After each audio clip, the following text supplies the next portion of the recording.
Good morning, everyone. It's 10 a.m. on Friday, June 5th, so I'd like to call the Agricultural Rural Affairs Committee meeting to order. Everyone is present. Declarations of interest on our agenda. Seeing none. Confirmation of minutes from the meeting of the 7th of May, 2015. Carried. Thank you.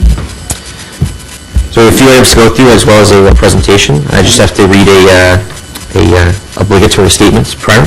This is a public meeting to consider the proposed zoning bylaw amendments listed as item 5 on today's agenda. For the item listed above, only those who make oral submissions today or written submissions before the amendments are adopted may appeal the matter to the Ontario Municipal Board.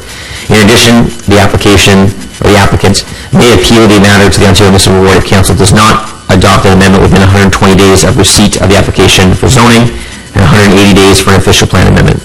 A comment sheet is available at the door for anyone wishing to submit written comments on these amendments. So on to item number 1, status update. Agricultural Rural Affairs Committee inquiries and motions for the period ending 29th of May 2015. That the Agricultural Rural Affairs Committee received this report for information. Received. Item number 2, the proposed term of council priorities for 2015 to 2018. That the Agricultural Rural Affairs Committee recommend council approve Appendix A, Section 3. So, of course, this is the term of council priorities for the entire city, and every committee will have an opportunity to oversee these term of council priorities. If you notice in the reports, there are a number of the ones that deal with ARAC also deal with other committees. So, as chair of ARAC, I also happen to sit on the Environment Committee. A lot of our strategic priorities are jointly coupled with the Environment Committee. 4 members up here actually sit on the Finance Economic Development Committee. There are some items there that also have a correlation between the two. And then I know that myself and George and we sit on Transportation Committee. I know there are a number of items there as well. So we do have a lot of pretty good representation from Agricultural Rural Affairs Committee on the various other committees that will be overseeing these term of council priorities. And there will be opportunities throughout the month of June as these come to other committees for discussion, and then of course to FEDCO and to council. So I don't know if there's any specific things that we want to hold on that, or are we okay to receive the report? Mr. Chair, I'm okay to receive it, but I believe we will be coming back afterwards after we meet with other committees. As you mentioned, some of us sit on a different committee where it has more than ARAC itself, so maybe we can bring back to this committee the connection or the connecting items we have, or the joint item we have with other committees. Sure, yeah, that's fine. Yeah, so the idea, I mean, we could probably have something back in terms of a presentation, but there wouldn't be any opportunity after today to alter anything at this committee. Of course, we can make changes at other committees and at council. Yeah. I don't know if you want to get Steve Box to speak to it. I think to confirm what I said. Chair, you're correct that now would be the time to speak to the items for ARAC. Each of the standing committees throughout the month of June will have an opportunity to make recommendations. All of those will rise to council for the July 8th council meeting. Right. Right. So if there's anything specific that you want to talk about, we can hold the item now and come back to it. If you want to review it, we can just hold the item. We're going to have a presentation on the rural residential land survey. So if you want to just come back to this after that presentation. All right. So we'll do that. So we'll hold the item, and then we'll move on to the next step, and then we'll come back to that after you get a chance to look over it a bit more. Item number 3, the semi-annual performance report to council, Q4 2014 and Q1 2015. That Agricultural Rural Affairs Committee received this report for information. Is that item received? Received. Perfect. So again, we have a presentation on item number 4, which is the Rural Residential Land Survey 2013-2014. And then item number 5, so we're going to hold that. Item number 5, comprehensive zoning bylaw 2008-250 omnibus zoning bylaw amendments. In this is a report that goes both to planning and to Agricultural Affairs Committee. There's 3 specific items that deal with in the rural area. One is a minor change to the rural commercial subzone 12 zone. One is a recognition that a building was demolished in 2004, and another one is just recognizing that we built a road that we haven't yet said is a road yet. So it's small things, but there is a minor amendment based on a change that was brought forward at Planning Committee, and I'll let Councillor Blais introduce that. Thank you very much, Mr. Chair. This is a technical amendment that was adopted by Planning Committee relating to Document 2, Transition Clause. I'm happy to read it if people like, or I'm happy to simply...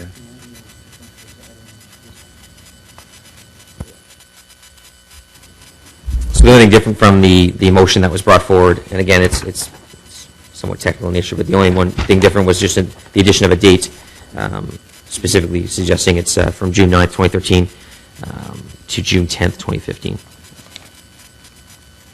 So, like I said, it's fairly technical in nature, and it's a motion that was already approved at Planning Committee, but because of the nature of this report coming to both committees, it has to be come through this as well. On the amendments? Carried. And on the reports? Carried. Thank you. So, with the if it's the will of the committee, we'll go back to the survey and the presentation right now, and then go to item 2 following the presentation.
Good morning. Okay, Mr. Chair. This is a presentation on the 2013-2014 Rural Residential Land Survey for Agricultural and Rural Affairs Committee. Okay, yes. Okay. So the Rural Residential Land Survey, it monitors lot creation, recent housing development, and residential potential in villages and other areas of the rural Ottawa. The 2013-14 report reflects Council's adoption of a moratorium on applications for country lot subdivisions, and this report is undertaken every 2 years. Some of the findings: country lot creation rose from 101 units in 2011-12 to approximately 135 units in 2013-14, which is an increase of 34%. At the same time, severances fell from 30% in 2012 to 7% in 2014. The share of new units built in villages was 59%, which remains steady, the same as what was in 2011-12.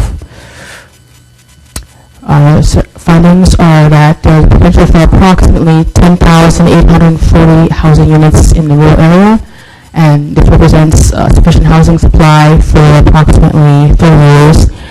Based on average living rates of over the past 5 years. So are there any questions? Just a brief presentation. Okay. Thank you for the presentation. So we do have a question from Councillor Blais. Okay. Thank you very much. Can you go back a slide where you have the number of potential lots? Yeah. This one? Yes. So the 11,000 lots, that's if every possible severance, maximizing land and efficiency of those severances is done, right? This is potential for what's in country subdivisions within the rural area as well as within the villages within the rural area. Okay, but if all land was severance, or these are already planned lots? These are planned lots, yes. We have 11,000? Planned as well as no plan in the villages. Okay. But in the rural areas, just planned within country lot subdivisions And so planned. within the villages, this would be if land was 100% maximized? Yes, if it was potentially used in the villages, yes. Okay, thank you very much. You're welcome. Thank you, Councillor Deleuze.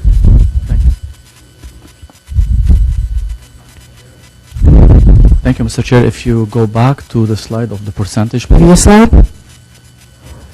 I have a question on the severances fell 40%. Is that something in the city we're trying to prevent, or just application based that we don't have people applying for severances? It's just something that we didn't have people applying. It wasn't something we're trying to prevent, no. Okay, thanks. Thanks, Chair. Sorry, Councillor Elson-Jerry.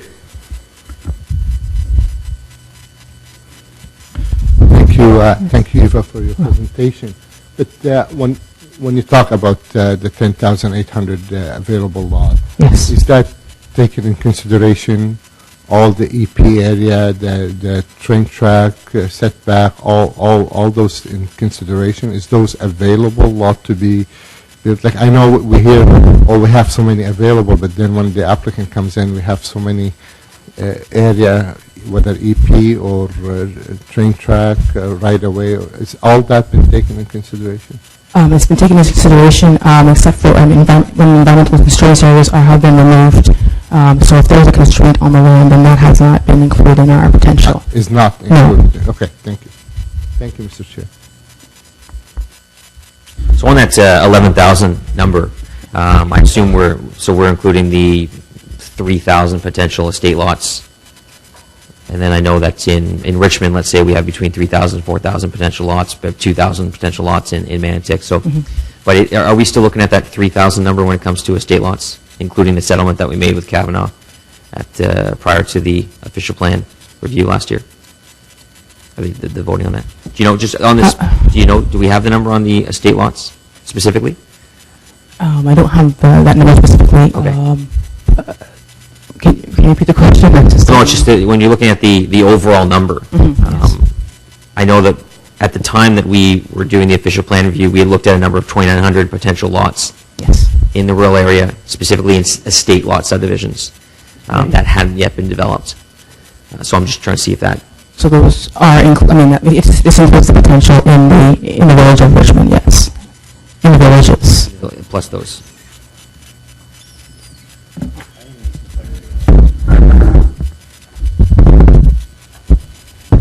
Sorry, Mr. Chair. The report that's before you provides what the lot potential is. As we get into the development process on subdivisions, there's always things that does come up to the point that was made by Councillor El-Shantiri. There are constraints that come up that are not known until we get into the development review process, whether it's geotechnical restrictions, whether it's environmental restrictions, whether it's, other setbacks from, we've got setbacks from quarry lands or mineral aggregate lands. There's other things that do come up. So what's captured in that number is a potential for development. That potential may not entirely be realized in the short term. I guess into the line of questioning by, I think, Councillor Blais, there was, we do have a lot of historically approved subdivisions that haven't had much activity on them in some time. So just to be, clear and upfront, there are a number of those historic subdivisions that do count in that number.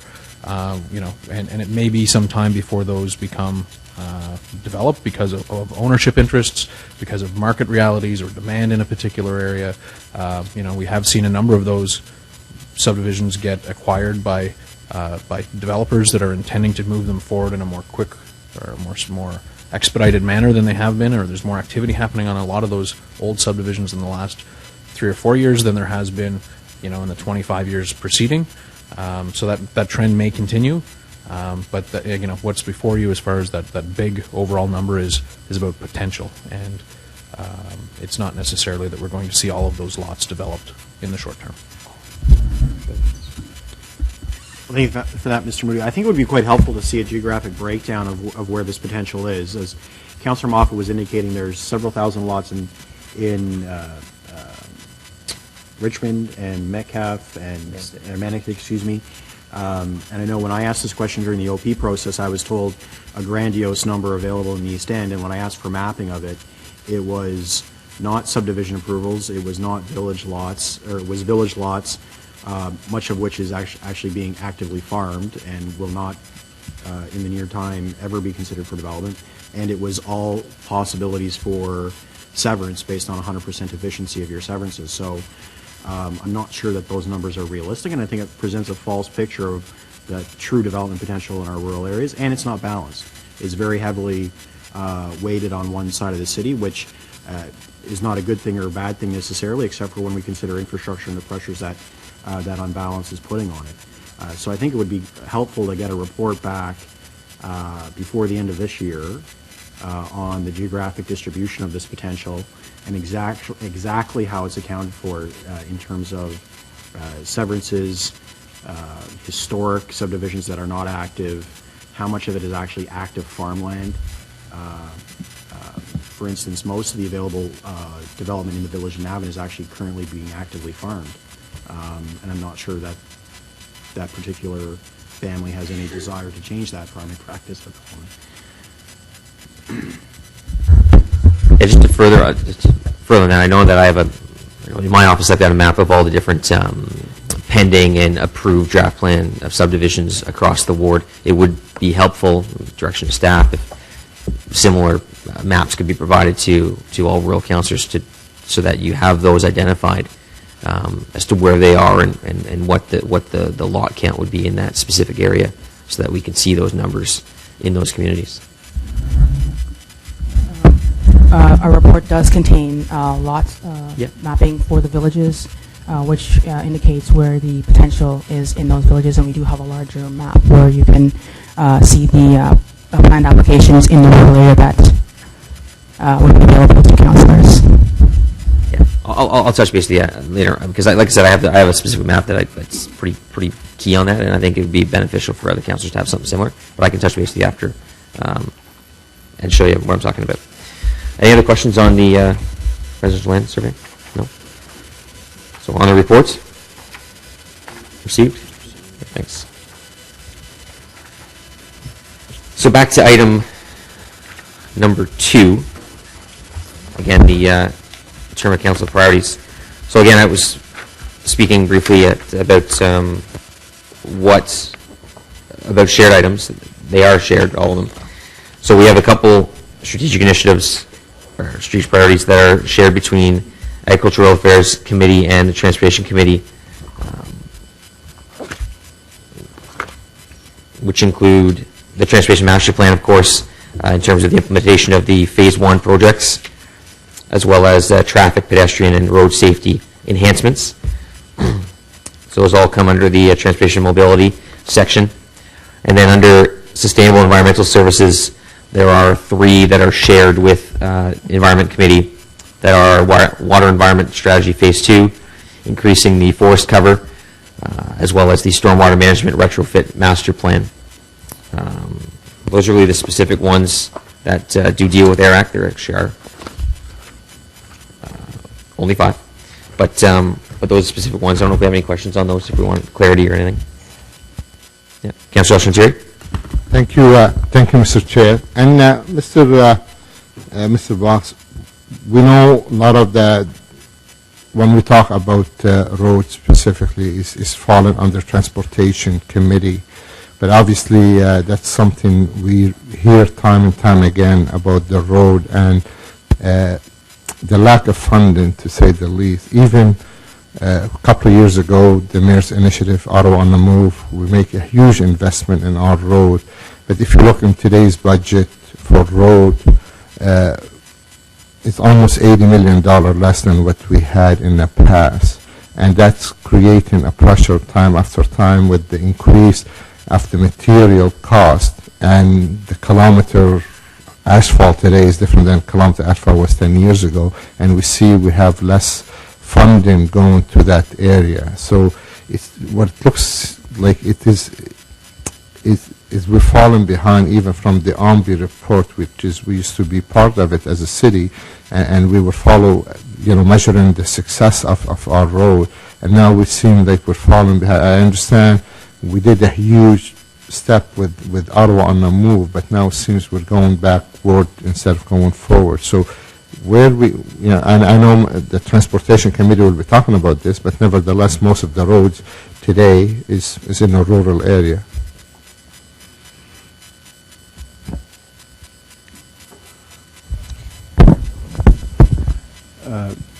The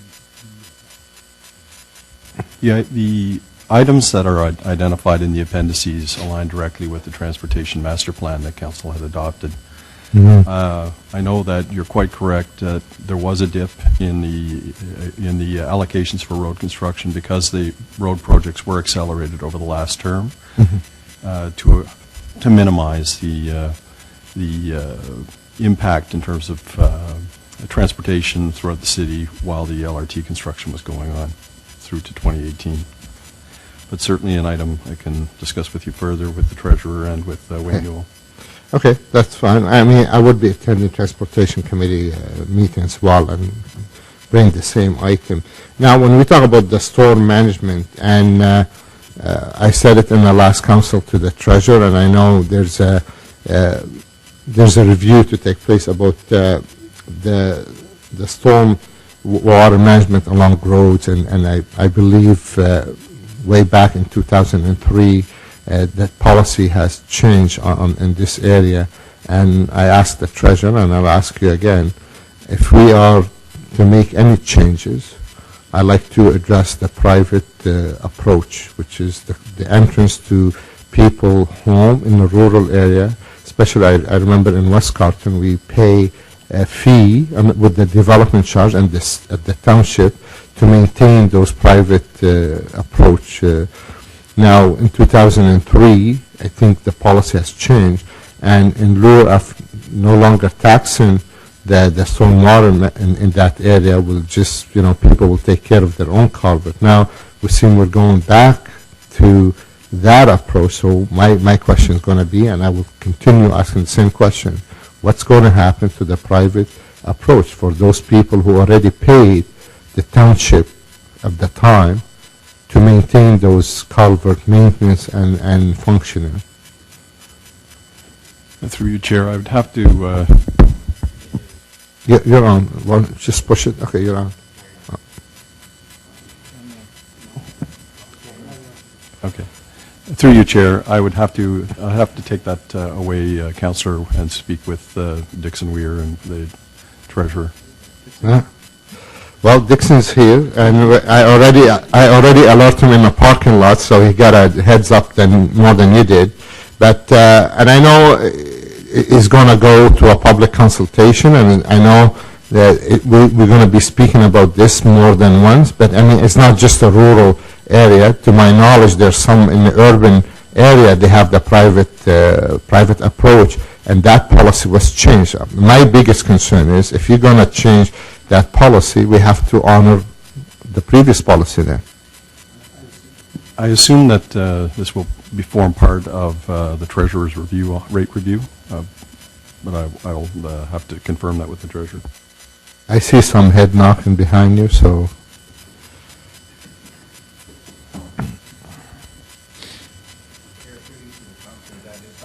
Raised at council, and yes, the Treasurer is aware of that and will be considered as part of that overall assessment of stormwater flows and management and cost recovery. So that will be part of it in terms, that issue will be part of the scoping and allocation of costs and cost recovery for that.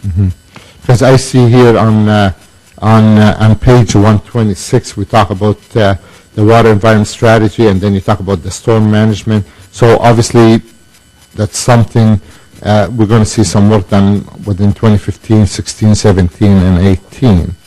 So you're taking the road to the show about talking to the communities before any changes. Am I correct?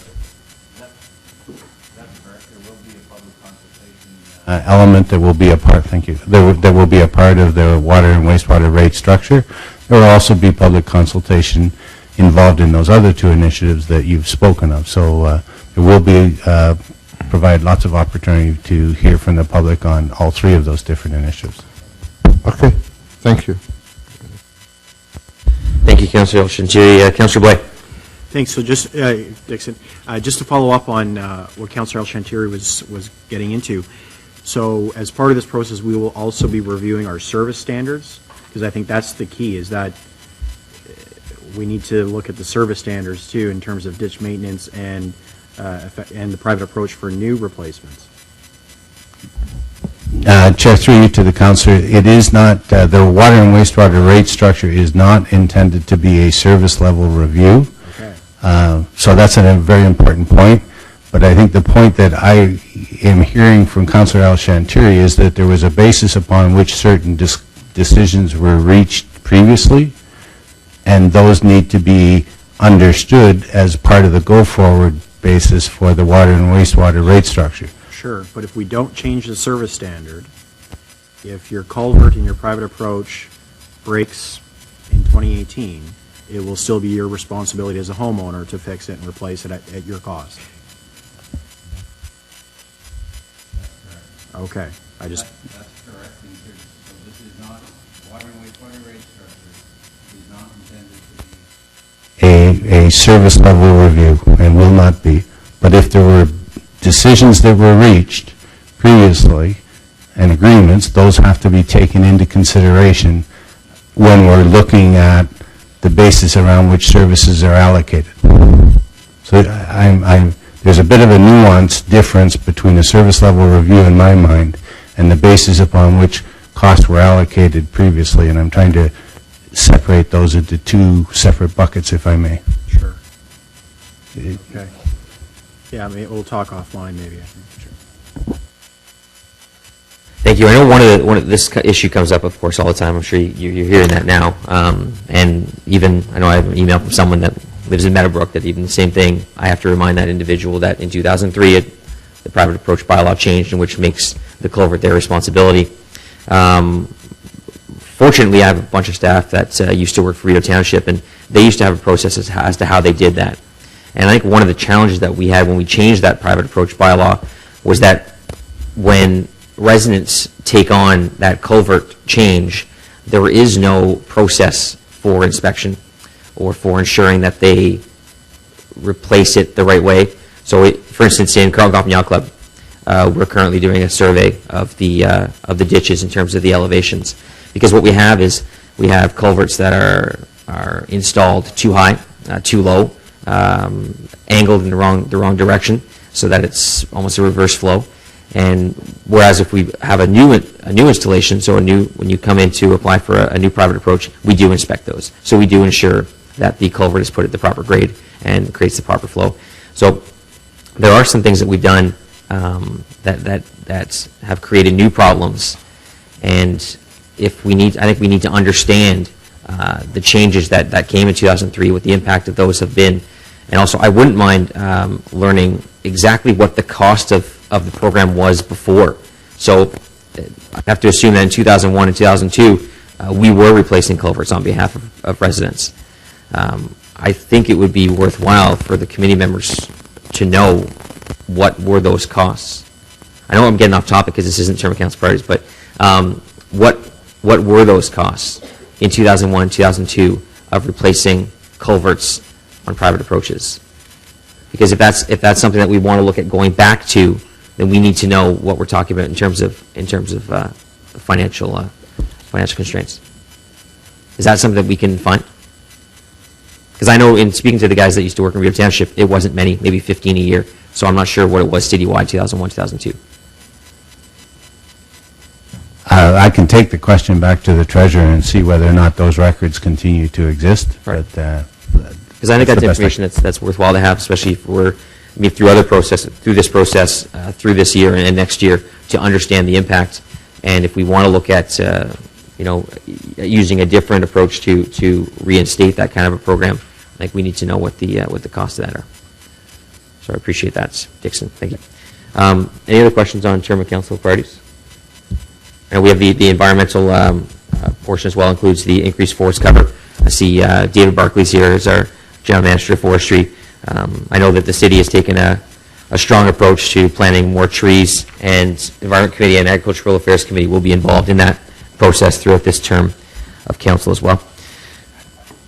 Oh, sure. A question from Councillor Way on that. So just a question on the trees. The performance measure is 125,000 trees a year for the 4-year period. Is that net of replacements for the ash borer, or is that replacing and new trees? I'd have to defer.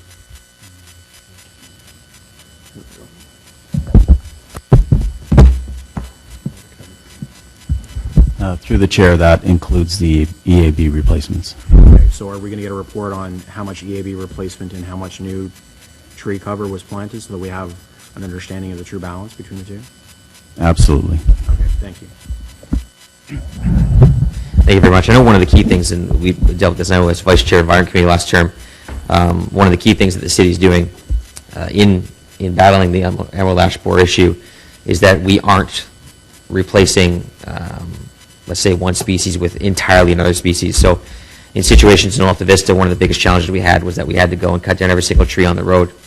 So in future cases, when we do that, we're planting 6 or 7 different species of trees on that road, so that if a future situation came up like Dutch elm or like emerald ash borer, that we don't see such devastation like we've seen right now with the emerald ash borer. So on the term of council priorities, any other questions? Are we good? Good. Thanks. All right. So carried on item number 2. So on.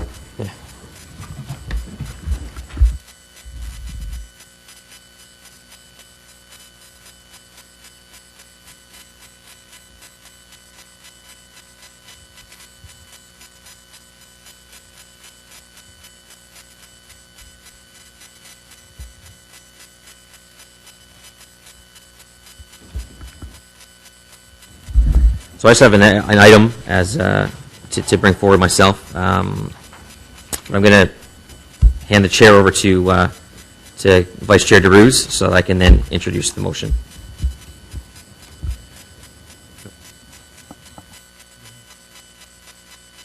So yeah, let's just assume that Councillor DeRuse figured out how to use his mic and said that it was okay for me to go ahead with my motion. So that the rules of procedure be waived due to the fact that this has to do with the installation of stop signs on Pollock Road at McCordick Road, and complete any associated works required to establish a 4-way stop control configuration at that intersection.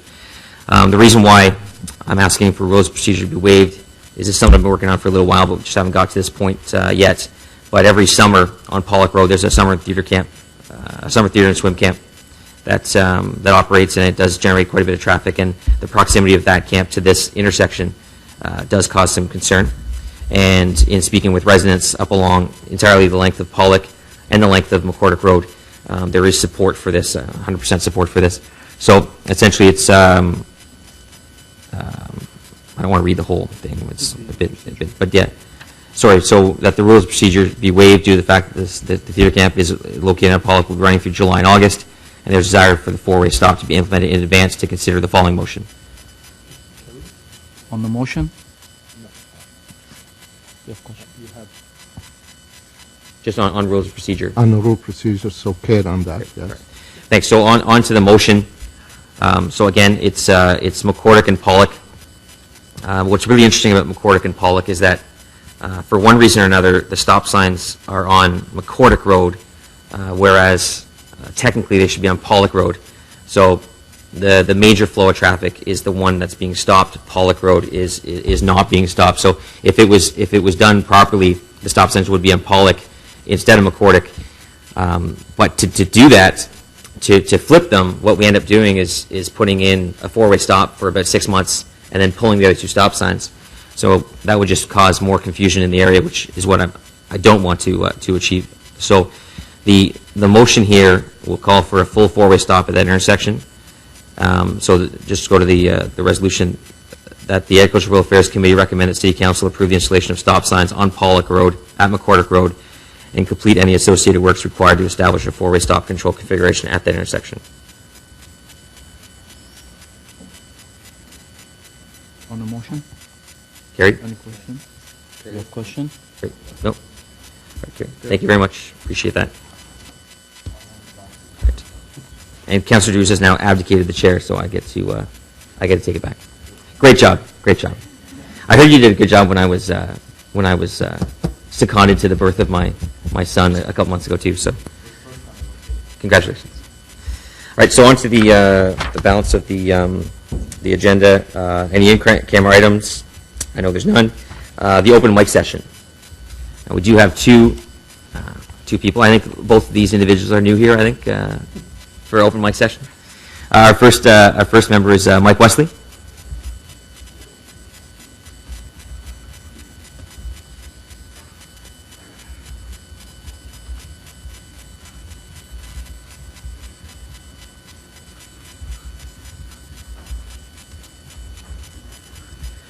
Thanks, Mike. So just press the button once in front of you that says push, and then you have 5 minutes.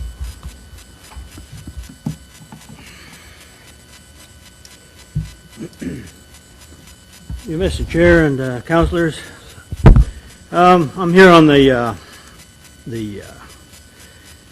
drainage situation. The city says I contribute nothing to maintaining stormwater infrastructure in one of the articles in this paper. And I'm not going to get into the well water and stuff because that's off the deal. But I just want to bring you up to speed on how I pay for stormwater. The city, 45 years ago, I built here and received my first Hobbs drain bill. 45 years ago. So I do pay into stormwater management. This is a municipal drain bill. I paid also for my gate culvert and insulation, which carries no water, period. In 1987, I petitioned to have the Hobbs Drain extension created at great expense to my neighbors and I, just to get rid of other people's water being dumped on us.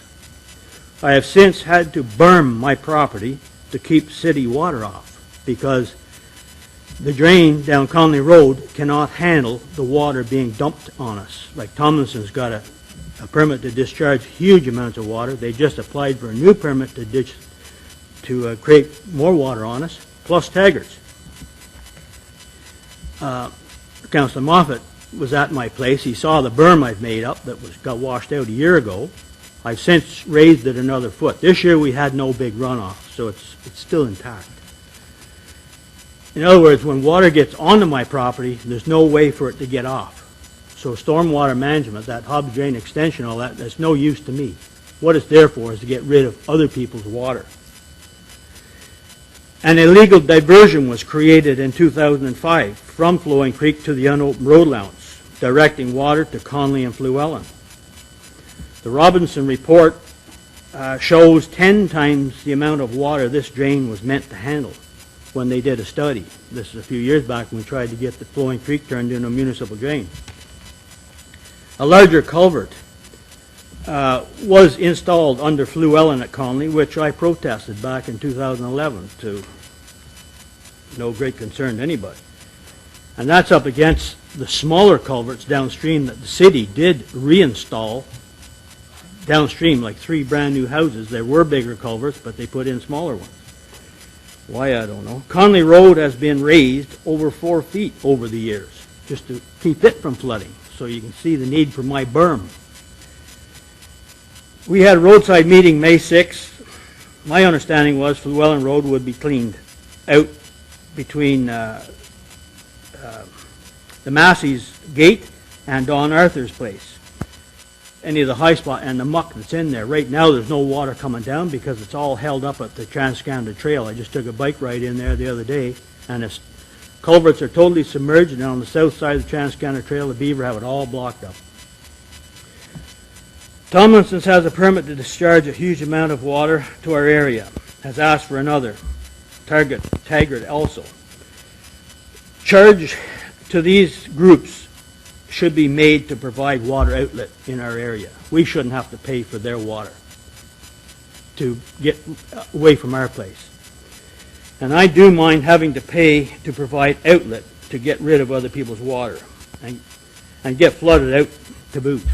So, you know, I've been trying at this since 1987, and still a proper thing hasn't been done. A lot of negative things have happened, like the larger culvert been put in, the diversion from Flowing Creek to from Flowing Creek to the Hobbs Drain extension been made greater because of the wetland designation, and you know, this water has got to be gotten rid of properly. I've been applying for people to make a proper outlet. Somebody take a stand and do the right thing here.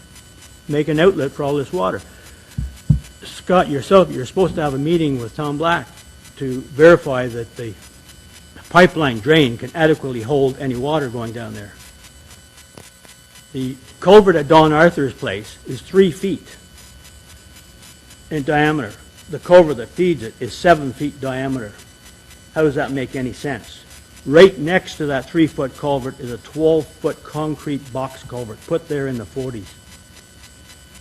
And this 3-foot culvert, as far as I'm concerned, is a deliberate holdback of water, along with not cleaning out the ditch along Fluellen. So we're not asking for great things here. Just get rid of the water properly.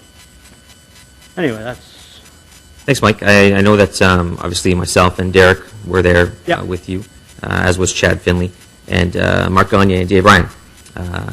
The flow, I mean, I think it was pretty obvious at the time that the flow was not being held up along Fluellen under the culvert, but nonetheless, Chad did commit to doing some cleanouts along the Fluellen road ditch, and we'll have to follow up. I suppose he hasn't done that yet, but I can follow up with Chad to see what he has a timeline for doing some spot clearing in terms of some of the spots that were raised a bit. Just specifically on the first thing you spoke about, I think you're referencing the Stittsville News article that I likely wrote from your discussion as to paying for municipal drainage. All I've got, anything I've read is out of the Sun. Okay. Oh, well, it must be right. So it's just specifically, obviously there's a huge difference between municipal drainage and stormwater drainage in that municipal drainage is designed to drain private property. And you're right, it is paid for by private property owners, but it's because it's designed to drain private property, and it's petitioned for by private landowners to provide that drainage. So that's not really taken into consideration when we talk about the stormwater drainage, the stormwater management in the city of Ottawa. You look up the road from you, I know it's not directly in front of your house, but recently we would have done some ditching works along Fluellen Road, just to the west of your place, as you head towards Munster Road. Those works there would have been charged back to Environmental Services Department from Public Works, which means that no one on Fluellen actually paid for those works. So that's what we're talking about when we talk about stormwater management. Another example, my house feeds into a stormwater drain in front of my house. Vernon is all on stormwater drains that run underneath the road. This summer we're replacing the stormwater management system under Rita Valley Drive through cars. Residents in the rural area don't pay for those, except for the residents in Richmond, because they get water and sewer bills, so they pay for that work. But that's the crux of the situation that we're talking about. And it's best to try to, and in any explanation, I would love to try to explain municipal drainage and the other thing and stormwater management at the same time. Municipal drainage is quite complicated for a lot of people that aren't on municipal drains. So I just want to verify. The municipal drain, the Hobbs Drain extension that I had done in '87, that wasn't to get rid of my water. That was to get rid of the water being collected and overflowing onto me that couldn't get away. We didn't create the water. This is from Highway 7 changes. Right, but it's still private property. I mean, it's still water on private property. The municipal drain is on private property. There are situations where municipal drains do go along road allowances, but for the most part, municipal drains are on private property, and then are paid for by the private property landowners. Well, I wish it would help me, but it doesn't. That's fair. So I don't have anything else, but I'll follow up with Chad Finley about the clean out along that ditch. And I am supposed to meet with. I did speak to the TransCanada folks about the drainage there. They reiterated what Tom said, but I'll still touch base with Tom so I can go take a look at it myself personally. Mm-hmm. Thanks. So our next open mic participant is Shirley Dolan.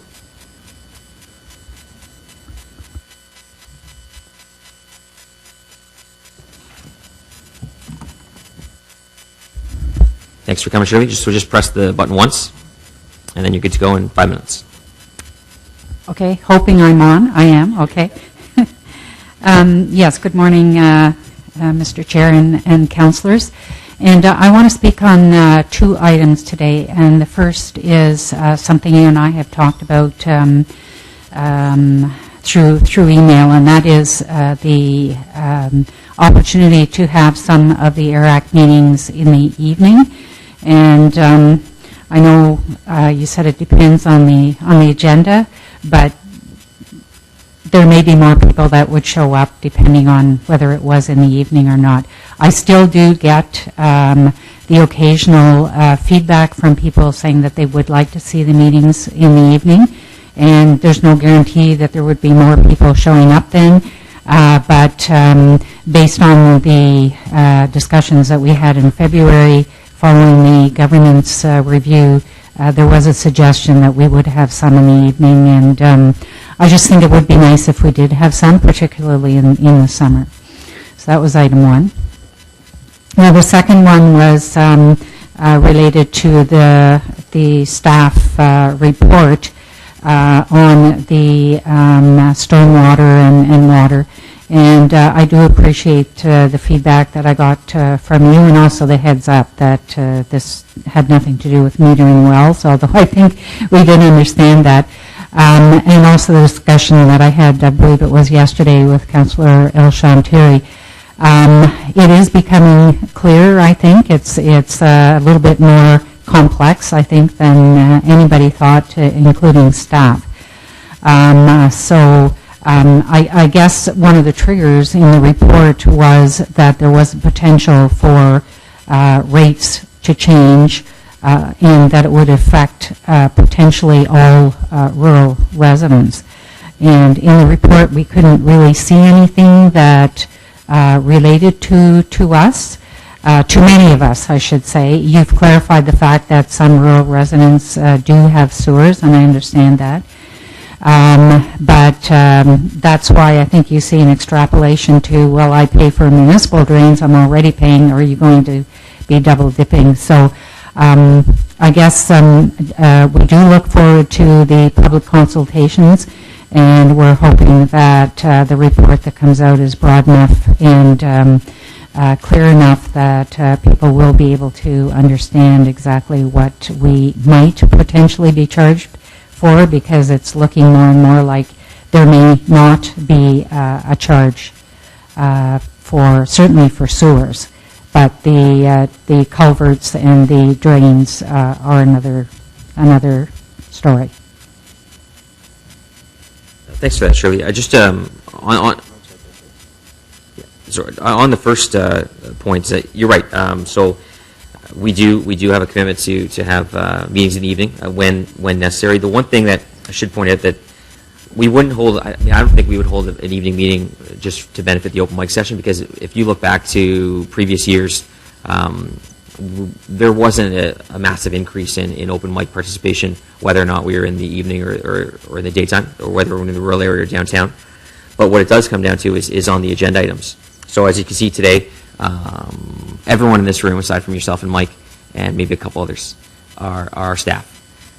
So this agenda did not generate a lot of those feedback. Now I get a report all the time from our clerk here, from our committee coordinator, on every item as to what kind of interest it generates. And obviously I work with our rural colleagues here, all the members of the committee, to determine what's the interest in all these items. So, Eli made a good point earlier to me, saying that if we, had a zoning issue or an issue when it relates to the waste management facility, that's a good meeting that we would hold in the evening, so that we can increase participation, make sure that we're available when people need us to be available.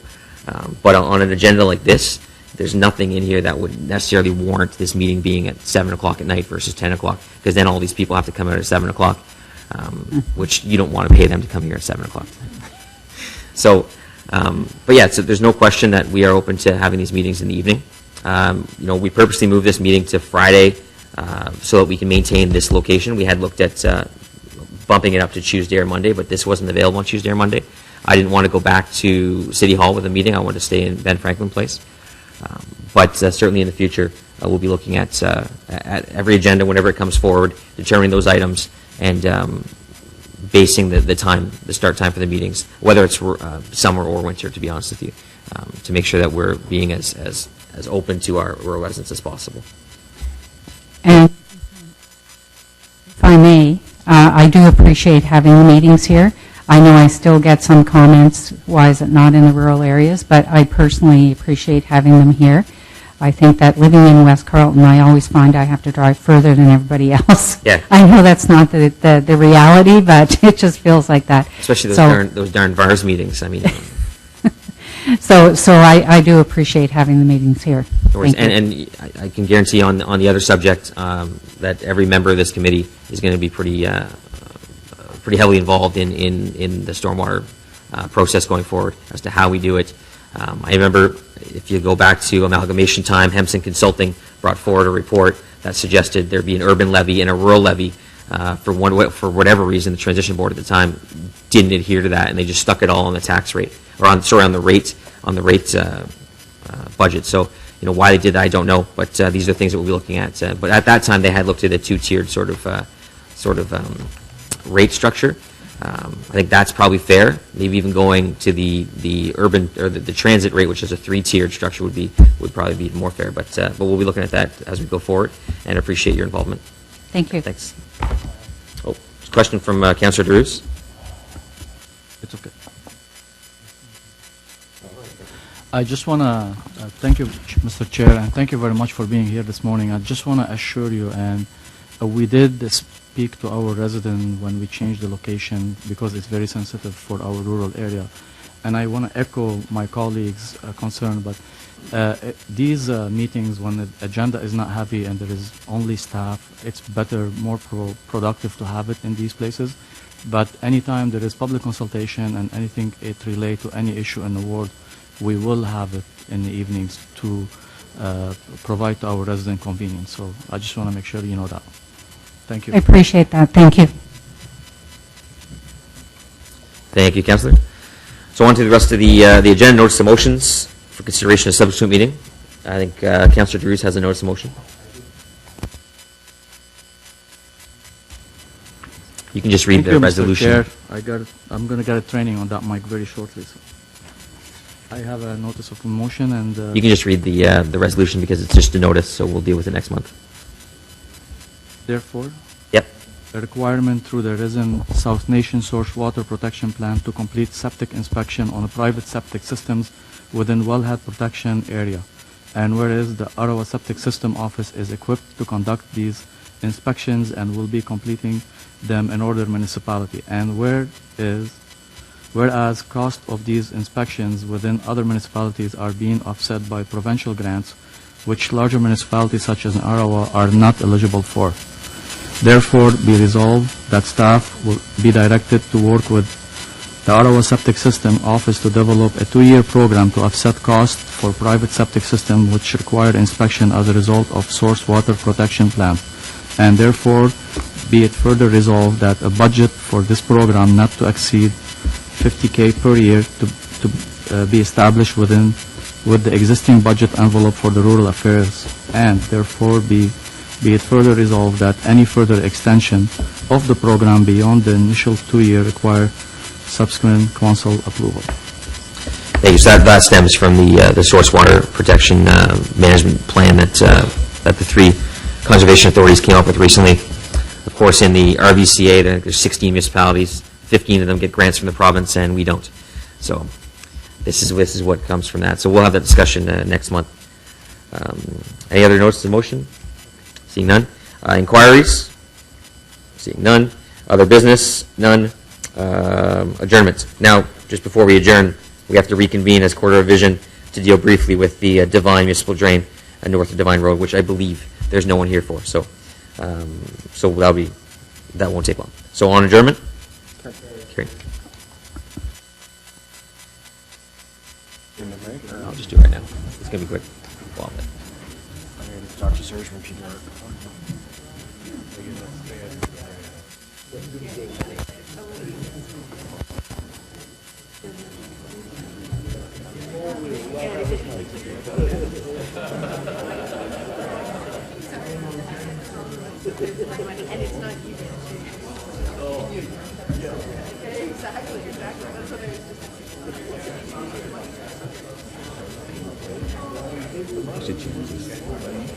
They should change these up.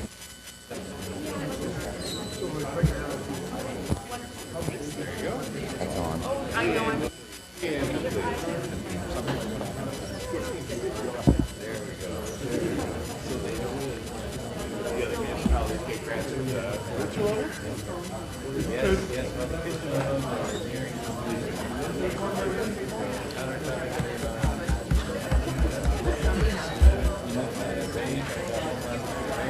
Maybe they're not going to do it.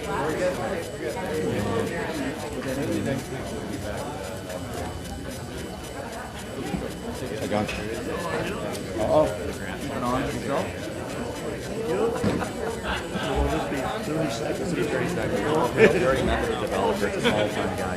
How's it going, John? Hey, good, Garrett. Everything's good. Everything's there. The frost snipped off some stuff, so it seems to be coming back from the corn side. So. Oh yeah, the corn was fine. Yeah, we got this crazy thing. I haven't seen. Craig, I was talking to my brother yesterday, and he's got some that, the corn got snipped off, and the leaves on the corn just turn brown and they wilt and whatever. But he's got some where the worms are have pulled the worms have pulled the dead tissue down into the ground. Yeah. But it's still attached to the corn, the earthworms. Yeah, and it's still attached to the corn plant. Oh. So it's like the corn plant's trying to grow now. But the stuff that's pulling... That is the weirdest thing. Anyway, I'm going to have to go look at it this weekend and see what he's talking about. Yeah. Oh, we had 20 acres. We don't have a lot, We had that 20 acres over at a Harvey farm. All right, just want to reconvene my members here so we can... at least two of you. So I can have quorum. So I just wanted to call to order the quarter revision for Friday, June 5th, 2014. For the purpose of hearing appeals under Section 52 of the Drainage Act by owners of land assessed for drainage works under the engineer's report entitled Amendment to the Engineer's Report for Divine Municipal Drain, dated January 21st, 2015, for the Divine Municipal Drain north of Divine Road. This court will now convene under the first sitting of the quarter revision under Section 46 of the Drainage Act. There are no notices of appeal, if I remember correctly. That's correct, Mr. Chair. So any owner of land assessed on the engineer's report who has not provided written notice of appeal to the clerk's office in advance of this hearing should identify themselves to the clerk's assistant at this time with a request to be heard. Does anyone wish to be heard on the Divine Municipal Drain? Seeing none, just like to that the members of Court Revision receive the reports of the engineer appointed under Drainage Act entitled Amendment to the Engineer's Report for the Divine Municipal Drain dated January 21st, 2015, and convene. Well, that's good. Are we good? Carried? Thank you. And the Court Revision is adjourned.